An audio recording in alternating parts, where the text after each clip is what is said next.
다섯 번째로 교통안전교육의 목표에 대한 부분을 살펴보도록 하겠습니다. 교통사고의 원인과 그에 대한 예방법을 알아야 되고요.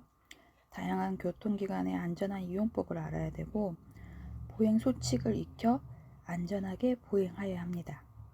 교통신호등과 표지판의 의미를 이해하여 안전한 교통생활 태도를 기를 수 있습니다. 여섯 번째로 교통안전교육 내용에서요.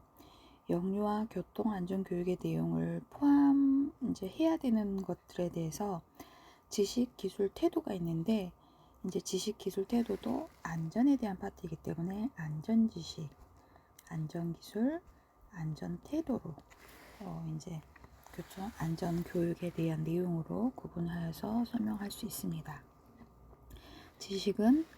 교통안전 지식은 다양한 교통기관의 안전한 사용법을 알고 안전한 보행수칙을 알고 교통시설물과 표지판의 의미를 알고 교통사고의 위험과 예방법을 아는 부분이 있습니다.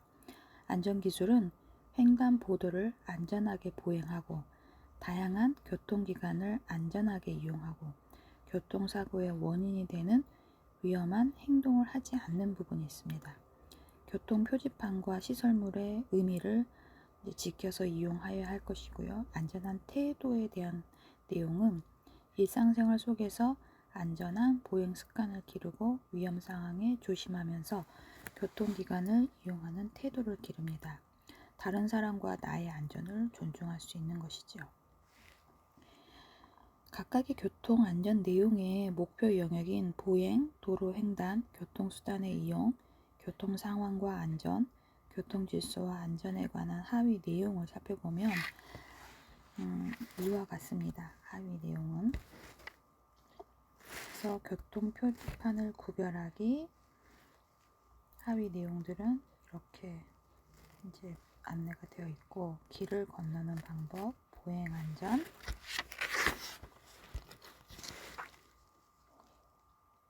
안전한 자전거 타기, 안전한 자전거 관리, 여섯 번째로 자동차 사고의 원인과 피해, 자동차 사고 예방법, 여덟 번째로 대중교통 이용 안전 수칙까지 해서 유치원 7대 안전교육 표준안이라는 2016년 교육부 자료에서 발제한 내용들을 안내드렸습니다. 외국의 사례에 대한 부분으로 독일과 스웨덴, 선진국이 대표적인 복지가 잘 돼 있고 교통과 관련된 내용들을 참고해 보면 독일 같은 경우는 어린이 교통안전교육을 유치원 시절부터 시작을 합니다. 독일 교통안전공단이 DVR이라고 하는데요. 1980년대부터 어린이와 교통이라는 교통교육 프로그램을 시작했으며 이 프로그램은 어린이를 보행자 어린이, 자전거 타는 어린이, 차량 승객 어린이, 학교 가는 어린이로 나누어 교육을 시행했다고 합니다. 미취학 어린이 교육은 교통안전 지도 능력이 검증된 자원봉사자들에 의해 진행이 되며 이때 사용되는 교통교육 교재는 어린이들의 심리, 지각, 행동, 교통 여건을 종합적으로 고려해서 제작을 합니다. 자원봉사자들은 어린이뿐만 아니라 부모도 함께 교육시키고 이런 방식으로 매년 1만 회 이상의 교육을 실시하고요. 20만 명 이상의 부모가 교육에 참여하게 되며 이후 아이가 학교에 들어갈 때가 되면 등하굣길 안전교육이 따로 실시가 되고 이후 아이가 취약을 하면 학교에서 교통교육을 전담하게 됩니다. 각 학교마다 전담교사가 한 명씩 있고 연간 교육시간은 주마다 다르지만 최소 40시간 이상의 의무적으로 교통안전 교육을 해야 합니다. 독일만의 체계적인 운전면허 제도가 있는데요. 독일이 교통안전 선진국의 또 하나의 이유는 운전면허 제도를 체계적으로 만들어 놓았기 때문입니다. 먼저 독일에서는 아이가 자전거를 운전하려면 초등학교 5학년이 되었을 때 경찰관의 입회 아래 자전거 운전면허를 따야 합니다. 실제로 많이 일어난 자전거 사고 사례를 중심으로 체험교육도 하고 모든 교육을 이수한 어린이들에게는 자전거 운전면허증을 교부합니다. 이후 17세가 되면 거의 모든 학생이 운전면허를 따기 위한 전 단계로 운전학교에 다니게 되며 또 90분의 교육을 총 14회에 걸쳐서 교통사고의 심각성, 보행자를 배려하는 마음, 운전자로서 갖추어야 할 인성과 교통지식을 배운다고 합니다. 운전학교를 다 마치고 운전면허를 땄다고 해서 끝이 아닙니다. 독일에서는 1986년부터 도입된 관찰면허 제도가 시행되고 있는데요. 관찰면허 제도란 이제 첫 운전면허를 취득한 운전자에게 2년간 한시적인 면허를 주고 이 기간 동안 일정 기준을 넘는 법규 위반을 했을 때 그에 상응하는 처분을 하는 제도입니다. 만약 2년 동안에 법규 위반이 없었다면 바로 본 면허를 취득하게 됩니다. 두 번째 나라는 스웨덴인데요. 스웨덴의 3대 교통 안전교육 방침에 대해서 살펴보면 스웨덴은 OECD 국가 중 교통사고 사망률이 낮은 국가로 손꼽히기도 합니다. 실제로 스웨덴은 2013년, 2014년 OECD 가입국 중 어린이 인구 10만 명당 교통사고 사망자 수가 가장 낮았고요. 스웨덴에서는 3대 교통안전교육 방침에 따라서 성장 단계별 안전교육 프로그램을 실시하는데 먼저 0세에서 6세인 아이와 그 부모는 어린이 교통사고 예방을 위한 부모의 역할, 교통안전교육의 중요성, 도로를 안전하게 건너는 방법 등을 교육받게 됩니다. 또 아이가 3살이 되면 국립도로안전협회에서 안전교육 프로그램을 배송하는데 부모와 함께 할 수 있는 안전교육 놀이교재가 수록되어 있습니다. 국립도로안전협회 내에 각 지역별로 어린이 교통클럽이 결성되기도 합니다. 그래서 3살에서 6살 사이의 어린이들이 가입해서 사례 중심의 교통안전교육을 받습니다. 7살에서 15살의 아이들에게도 별도의 교통안전교육이 이루어지고 매년 20년간 교통안전교육을 실시하는데 사회, 체육, 과학 등 교과와 연계된 교육을 이제 이루어진다는 점이 특징입니다. 이를 통해서 통학로 주변의 교통상황 인식 방법, 안전하게 횡단보도를 건너는 방법, 자동차, 제동 특성 및 사각지대 등을 교육받게 됩니다. 교사들은 대학 양성과정에서 교통안전교육을 이수하고 있습니다. 이에 따른 교통안전교육의 실제에 대한 내용을 살펴보도록 하겠습니다.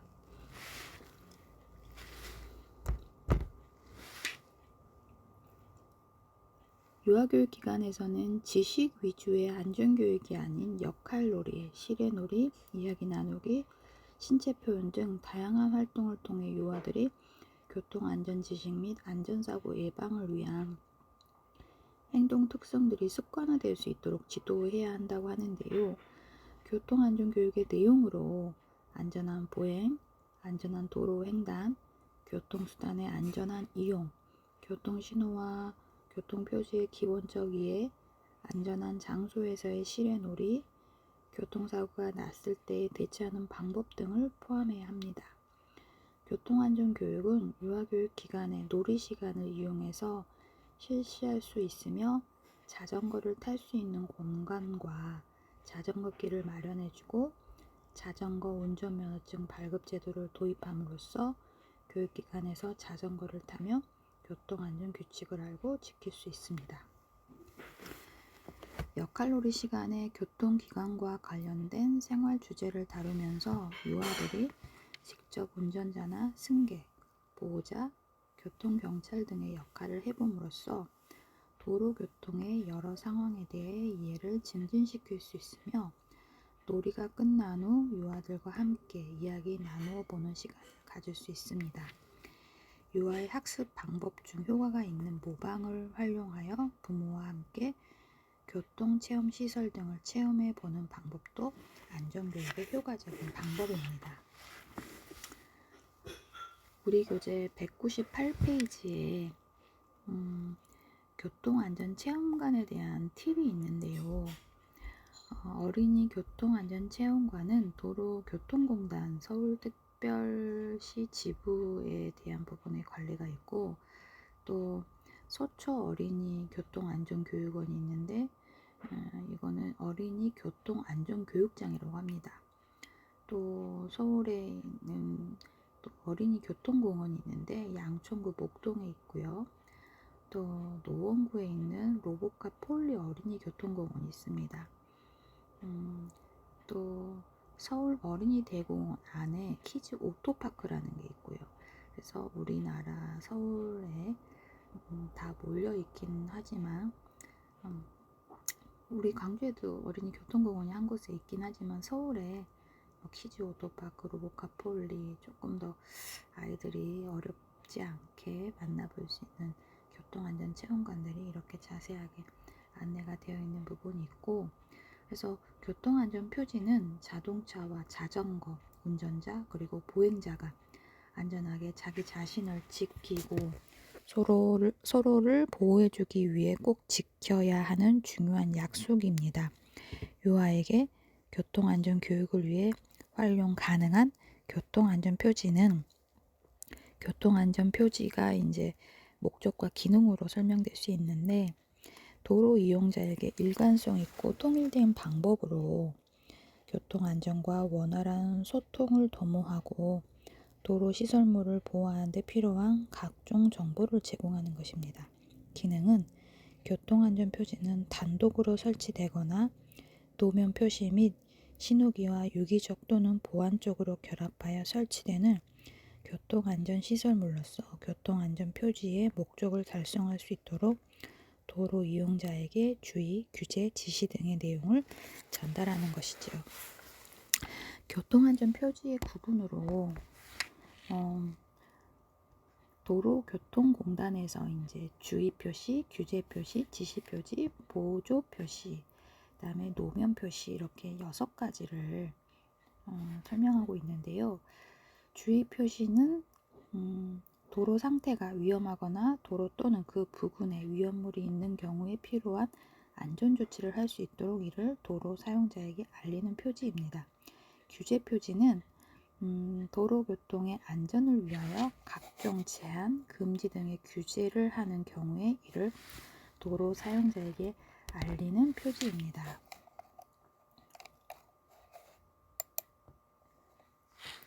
지시 표시는 도로의 통행 방법, 통행 구분 등 도로교통의 안전을 위하여 필요한 지시를 하는 경우에 도로 사용자가 이에 따르도록 알리는 표지이죠.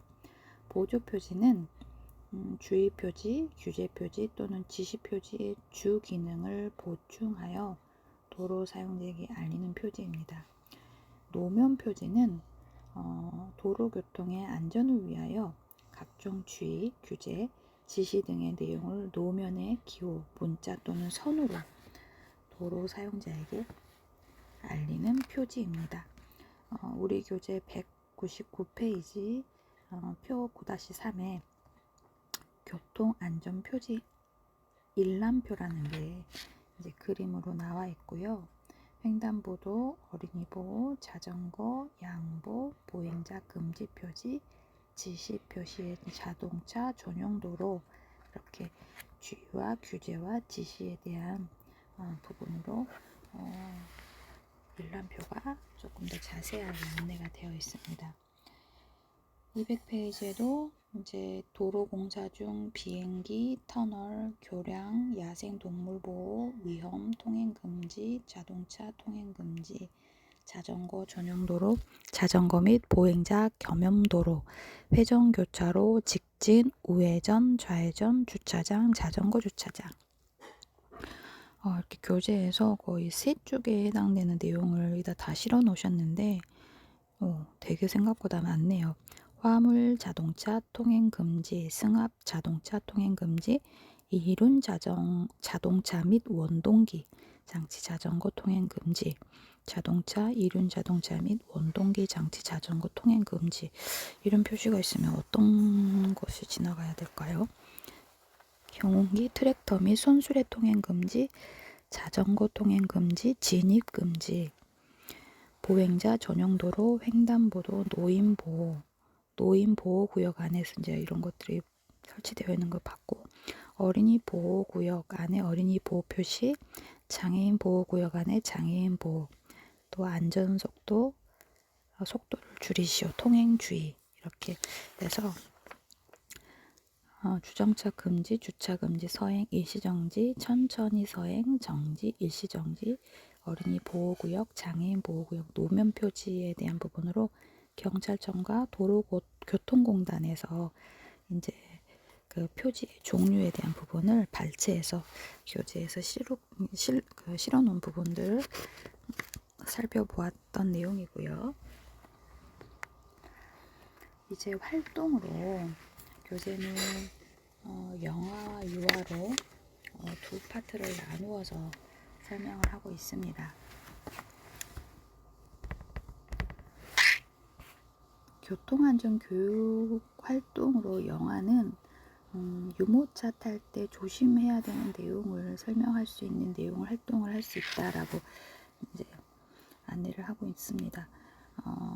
활동의 목표는 유모차를 안전하게 타는 방법에 대해서 알아보고, 유모차를 타면 안전벨트를 해야 한다는 것을 알게 하는 목표를 가지고, 유모차 사진, 차에 탈 때 조심조심 안전그림 자료를 이제 활동 자료로 활용할 수 있습니다.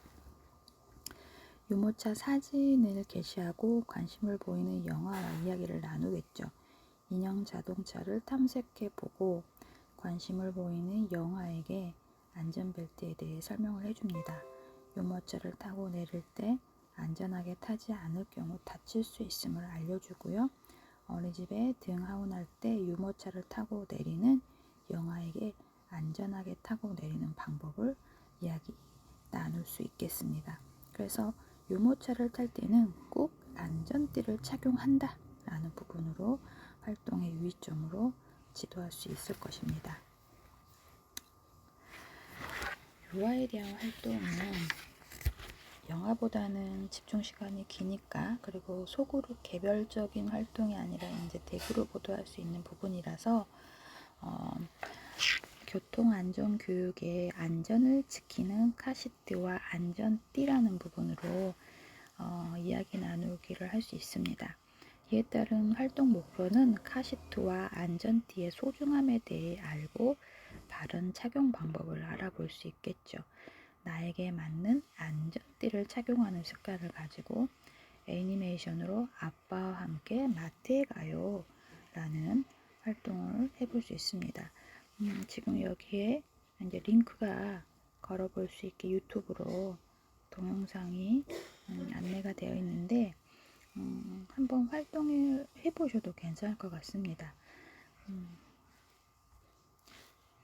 애니메이션 이제 아빠와 함께 마트 가요를 보고 난 후 이야기를 나눠볼 수 있겠죠.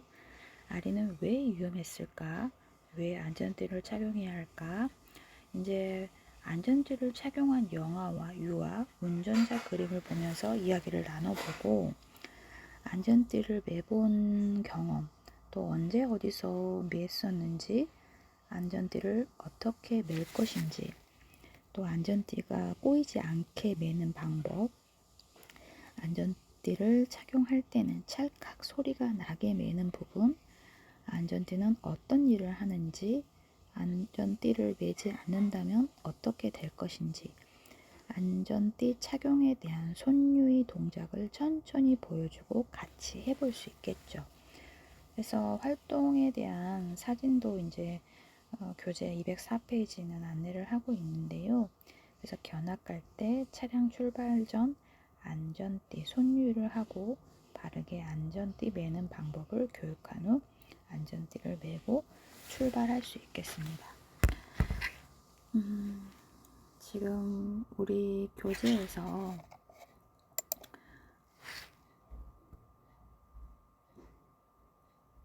엄마 아빠에게 알려드려라는 팁이 있는데요. 이거는 이제 부평 꿈나무 교통나라라는 곳에 출처가 이제 자료를 가져온 거고, 안전 운전하세요라는 이제 그런 교통나라에서 안내하는 내용들입니다. 그래서 교통 신호를 지키고 안전띠를 꼭 매고 음주운전을 하시면 안 되고 정지선은 꼭 지키고 운전 중 휴대폰을 사용하지 않고 아빠와 엄마가 먼저 양보하는 것을 안전운전하는 내용으로 캐치프레이즈로 이제 안내를 하고 있고, 경제운전하세요 라는 파트에서는 불필요한 짐을 싣지 마세요. 차의 무게가 무거울수록 그만큼 연료 소모도 많아집니다. 꼭 필요한 물건만 차에 실어요. 저도 지금 트렁크 정리하려고 하고 있거든요. 기름값이 너무 올라서. 경제 속도를 유지하세요. 왕복 2차 도로의 국도나 지방도로는 60km, 왕복 4차로 이상 도로는 70에서 80km, 고속도로나 자동차 전용 도로는 80에서 100 정도의 정속 주행이 경제 속도입니다. 라고 안내를 하고 있고요. 그래서 급가속 10회에 약 50cc의 연료가 더 들어 연료가 낭비되고 교통사고의 위험도 커진다고 합니다. 안전운전에 대한 불필요한 공회전을 하지 말고 엔진을 고속 공회전시키면 연료 소비 증가는 물론 엔진의 수명을 단축하는 요인이 되고 유해가스 배출도 증가하게 됩니다. 그래서 에어컨 사용을 줄이고 에어컨을 강하게 사용하면 연료 사용의 증가로 배출가스가 많아지고 호흡기 및 피부 건강을 위협하는 질소, 산화물 등의 유해가스량이 증가되어 공기를 오염시킨다고 해요. 그래서 되게 좋은 내용들을 교통나라라는 부평 꿈나무 교통나라에서 엄마 아빠에게 알려드려요 라는 아이들이 부모님께 여러가지 안전과 경제운전에 대한 부분으로 저는 오늘 트렁크에 불필요한 짐을 정리해서 연료 소모를 줄이도록 하겠습니다. 여러분은 어떤 부분을 실천하실 건가요? 안전운전을 위해서. 그래서 지금 9장은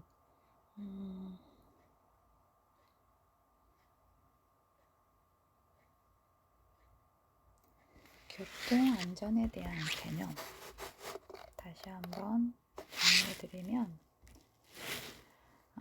이제 광의적인 의미와 협의적인 의미, 그래서 도로 교통 안전에 대한 부분으로 우리가 살펴보았고, 또 이에 따른 필요성은 빈번히 발생하는 이 교통 안전에 대한 교육 반드시 필요하고, 또 이게 그 아이의 사고뿐만 아니라 환경 제공하는 사회의 책임이라는 것을 모두가 함께 지켜야 할 부분이 되겠지요.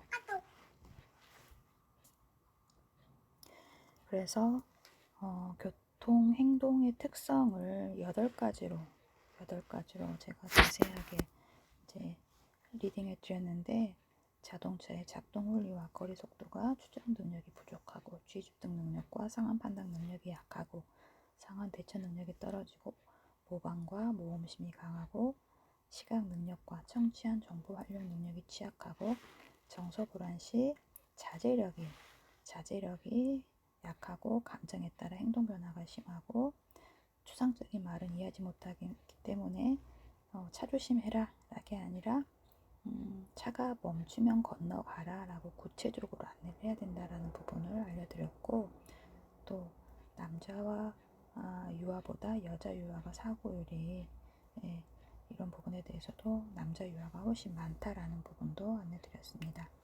유형에서도 이제 그 무단횡단 사고라든지 신호등이 없는 횡단보도에서의 사고, 신호등이 없는 횡단보도에 사고가 날 수 있기 때문에 이제 주변 성인의 도움을 받아서 함께 건너는 것 필요하다라고 설명드렸고, 멈춰 있는 차량에서도 횡단 사고가 일어날 수 있고, 또 갑자기 뛰어나오다 발생하는 사고, 버스 앞 또는 뒤로 횡단할 때 그런 보이지 않는 사각지대, 이런 부분도 안내를 드렸습니다. 큰 차가 회전하다가 발생할 수 있고, 차 뒤에 놀다가 발생하는 사고, 차량 탑승 하차에 발생할 수 있는 여러 가지 위험에 대한 부분도 함께 살펴보았습니다. 그래서 안전하게 이제 길을 건너는 것, 그다음에 우리가 교통 안전의 목표 예방과 이용과 안전하게 교통생활 태도를 기르는 것까지 해서 그 내용과 실제적인 부분까지 독일과 스웨덴의 사례까지도 우리가 함께 공유해 보았던 시간이었습니다.